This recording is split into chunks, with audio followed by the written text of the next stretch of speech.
You're listening to Four Things to Know, a WCCO daily news podcast. Today is Thursday, August 13th. I'm Johnny Connor. Thank you for watching and listening to Four Things to Know today.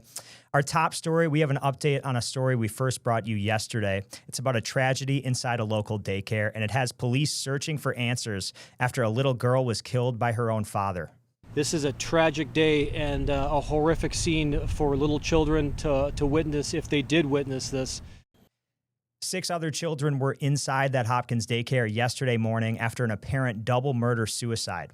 A 7-year-old girl and a 41-year-old woman were found dead inside the daycare from apparent stab wounds, and a 41-year-old man was also found dead from an apparent self-inflicted gunshot wound. Police say they are all family members. Police also say that man killed an older relative who was a 78-year-old woman. The two had been living together. The deadly stabbing attack stretched across 2 suburban cities Wednesday. It ended at the daycare in Hopkins, and it started at a home in Burnsville.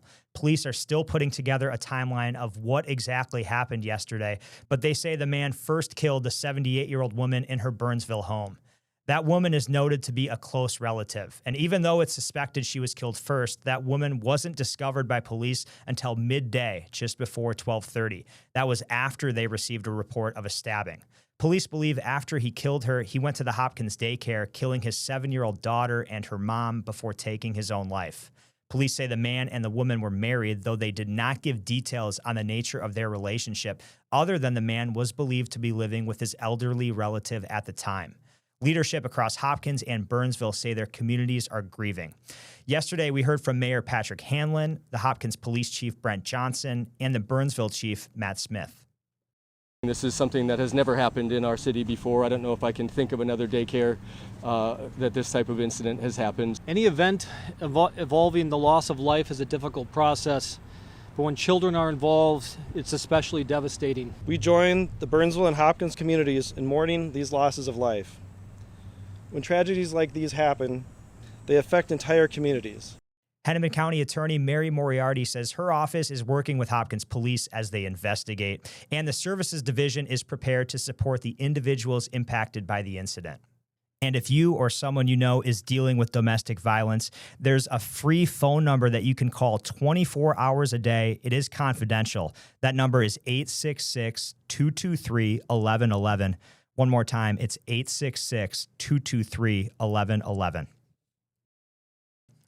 Now to your second thing to know today, it was a frustrating scene in Minneapolis this morning that some drivers woke up to. Windows smashed and glass covering the street. WCCO's Jason Rantala talked to some of those drivers who are still dealing with the cleanup and the cost.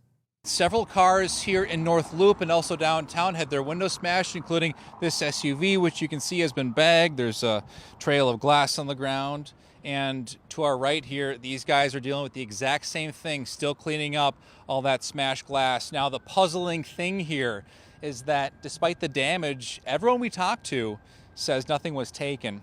We were there this morning as North Loop residents received the rude awakening, coming outside and finding out their window had been smashed. This is also the case closer to downtown. This is near 10th and Marquette, where you can see nearly every car had their windows smashed. The Minneapolis police dashboard shows a damage to property report nearby from just before 3 a.m. The dashboard also showed several other damage to property incidents around that same time here in the North Loop. We talked to some of those people about what happened. I came outside this morning and my back window had been smashed, clearly broken into. Looks like they may have cracked my front window as well. There was tons of glass out on the floor, out on the street. Went through like my girl purse and stuff down there. I'm like, they didn't take the purse. Her purse is still left. So they just came up here and just ramshacked stuff for no reason. Nothing was taken. There wasn't anything in there to take, but you know, they got me anyway. I should have just left the doors unlocked. You know, the tough thing for a lot of people too is that damage is less than the deductible, which for one woman we talked to meant that she's paying $700 out of pocket. Now, I also reached out to MPD this morning to get a better idea of just how many cars, how many people were impacted, but we have not heard back. Number 3, a well-known civil rights and personal injury law firm is now investigating a recent fall from a Minneapolis grain elevator. 18-year-old Ash Ranallo-Korbel fell 20 stories back on August 3rd. You may remember that story. Police say he was with a group of teens that were trespassing at the shuttered checkerboard grain elevator when he fell. The law firm of Romanucci and Blandine believe this fall could have been prevented, and as part of a civil investigation, they are looking into what they call a lax insecurity. We'll keep you updated on where that case goes. And your fourth thing to know today, the city of St. Paul is facing a $26 million budget shortfall. That news came as Mayor Kaohly Her gave her first ever budget address today. Take a listen. Fiscal reality tells us what we cannot do. Our values determine what we must do. This budget is built on both realities. The mayor also says she will have to increase property taxes by 6.8%. She says that will mean an extra $58 a year for the average person. Now, we're going to have more from her budget address tonight on WCCO News. Those are the 4 things to know today. Let's get a check-in now on our next weather forecast. Next weather this afternoon is pretty cloudy, although we could see some late day peaks of sunshine. As we head into the evening and overnight, we get some pretty nice sleeping weather with lower humidity and comfortable temperatures. And as we head into the weekend, the humidity increases with a chance at least for some rain, but it's not a great chance. We've got the full forecast online, on the stream, and on WCCO whenever you want. And now, here's more to know. Ramsey County prosecutors have charged the man shot by police outside of St. Paul Hospital. Officers were responding to a domestic violence call on Monday near Regions Hospital. That's where they spotted the suspect and tried to stop him. Police say that's when he pointed what looked like a handgun at them. They say the officers then told him to put down the gun, and when he took off running, an officer fired and hurt him. He is charged with making threats, assault, and having a dangerous weapon. Now to a big update on a case we've been following for quite some time. Sources are telling CBS News the man accused of killing a Minnesota CEO is talking to federal prosecutors about a possible plea deal. The news emerged after a hearing was scheduled to take place before a federal judge. Luigi Mangione faces a federal charge of stalking resulting in death following the shooting death of United Healthcare CEO Brian Thompson. Neither side has confirmed the negotiations, but Mangione's state murder trial is scheduled to begin on September 8th. First responders shared a final farewell to a firefighter who died fighting the wildfire near Ely. A procession was held yesterday as the body of Alaska-based firefighter Leslie Washington was escorted from Superior to the Twin Cities. We still don't know how exactly he died, but only that he had a medical emergency on Tuesday. Yesterday, his crew said their hearts are with his family as they work to bring him home. Thieves stole all 8 of the controversial flock cameras in the city of Winona. But police now say they do not plan to replace them. The department calls the cameras a valuable tool, but thinks their use has contributed to growing concerns about trust in policing, both locally and across the state and the nation. And just last night, North Branch became the latest city to order the removal of those cameras because of privacy concerns. And in just the past week, communities like Duluth, West St. Paul, and Isanti County also paused or ended their flock contracts. The debate over mining in Minnesota drew a crowd to Blaine last night. Some showed their support for the proposed mining project, while others waved a flag in opposition. The Minnesota DNR discussed the state's environmental review of the Tamarack mining project. The operation would be just north of Tamarack, and that's an underground mine where Talon Metals would extract nickel, copper, and iron ore that would be processed out of state in North Dakota and Michigan. Opponents worry the project would harm the land and water, but advocates say there is a way to mine responsibly while also supporting the economy. We heard from 2 people with different views. The first is Virgil Wins with the Mille Lacs Band of Ojibwe, and the second is Julie Lucas. She is the executive director of mining in Minnesota. It's so important to us because of what's at risk, right? Clean water, natural resources, treaty rights, just longevity of our people, right? The responsibility to protect the land for those that aren't here with us yet. These are game-changing jobs, but it's also tax revenue for the communities, it's tax revenue for the schools, and it's the spin-off jobs. The DNR said the environmental study will likely wrap up in 2029. Now, if you want to make your voice heard, they are still accepting public comment through September 14th.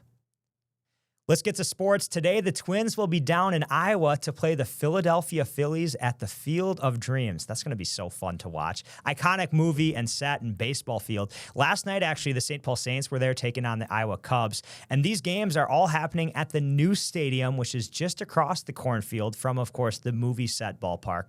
And we actually wanted to find out what the Twins players know about the Field of Dreams, both the movie and the ballpark. And it turns out that Brooks Lee actually played there for Wilmer in the Northwoods League. It was pretty cool just to see it all, and can't wait to be back. What did you think of it when you were there? Yeah, pretty special, in the middle of nowhere. But yeah, it's definitely a special place, and it's baseball heaven. And that corner's a good hitting batter side? Should be. We'll see.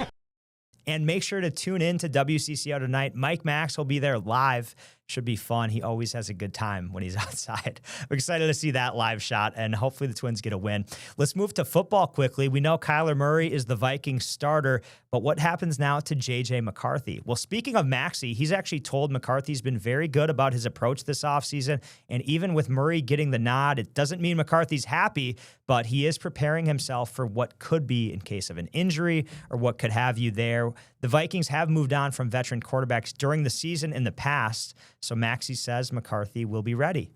There's so many things out of our control, like the heat today, and it's just really having the discernment to figure out which of the two. And that was one of the things outside of my control, and me attacking and optimizing every opportunity which was in my control, and that's all I was focused on.